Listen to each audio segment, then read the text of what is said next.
Penyaluran bantuan bencana alam berupa kekeringan di distrik Aganugume dan Lambewi, Kabupaten Puncak, Papua Tengah terkendala seiring penyanderaan pilot Susi Air Philips Mark Mertens oleh kelompok kriminal bersenjata (KKB).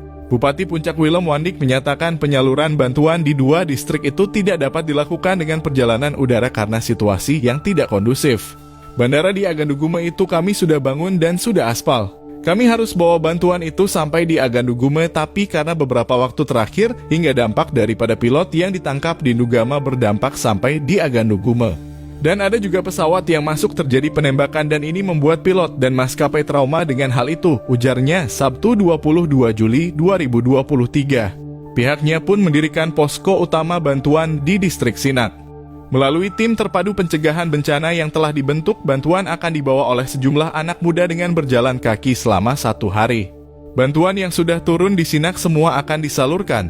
Sinak menjadi pintu masuk dan posko.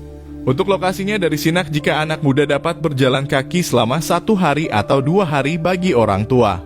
Kondisi jalan sebagian jalan sudah dibangun bisa dengan menggunakan motor dan kemudian berjalan, jelasnya. Willem menyatakan saat ini sebanyak 7.000 warga yang terdampak kekeringan sudah mengungsi. Mereka mengungsi ke distrik Sinak, Ilaga, Timika, dan Nabire. Ribuan warga tersebut harus mengungsi karena kondisi cuaca yang ekstrim, di mana cuaca sangat dingin, tidak ada hujan, menyebabkan tanaman rusak dan busuk. Kondisi tersebut diperparah ketika masyarakat makan, perut mereka menjadi sakit dan terkena diare. Adapun suhunya bisa mencapai minus 9 derajat, padahal kondisi normalnya suhu hanya mencapai plus 4 derajat. Saat ini yang paling dibutuhkan makanan, pesawat barang masuk kami tidak tahu aman atau tidak. Ini yang jadi pertanyaan, ada maskapai yang hingga hari ini tidak bisa masuk ke sana, ujarnya.